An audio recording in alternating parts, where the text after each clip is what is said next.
કિલ્લા મેર નહીં કિલ્લો આ બધું આપણે ચડવું પડે જો આવા દાદર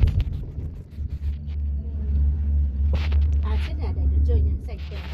પર પછી દેખાય કાચું ચાલવાનું પણ છે ને ચડતા આ ઓલી કાચી છે ને હા એ એ રસ્તો પહેલા બંધ જૂનો છે રસ્તો છે લગભગ. હા એ પણ છે રસ્તો પણ અને આના રસ્તા પર છે ને ઓલા કરાર નથી તમે ચાલી શકો આ જો દાદરામાં ચાલી ના આ દાદર ચડવા ના પછી થોડુંક ચાલવાનું છે જો પછી પાછા દાડોર આવે આ બહુ જો આ ગોળ ગોળ ગોળ ગોળ પેલું ઉપર જો પેલું બધું લીલું ગ્રીન દેખાય ને ત્યાં ઉપર ત્યાં સુધી ચાલવાનું આવે અને આપણે ડાયરેક્ટ એ પહોંચી જઈએ આ તો લાગ્યો ખાસું ચાલવાનું છે ચડતા ચડી જવાય પછી પગને આપણે તકલીફ પડે. સાચી વાત છે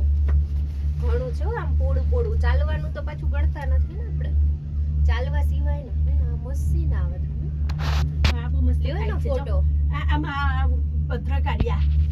પેલું મંદિર દેખાય ને હા છેલ્લું પહાડ પર હા, એ હા. ભદ્રકાળી તો ઈ ચડીએ ત્યાં રસ્તામાં આવે છે ત્યાં રસ્તામાં આવે તો આપણે ચાલીને ગયા હોય તો ભદ્રકાળી જવા મળે કેટલું છે ઓ ધ્રુમેલાલુ આમાં છે ને ચાલવાનું ગણતા નથી કેટલા પગથિયા જેટલું ચાલવાનું થઈ ના ત્યાં એ સામે અલગ રસ્તો ચાલવાનું જ છે દાદર નથી ત્યાં અલગ રસ્તો છે ચાલવાનું જ છે જો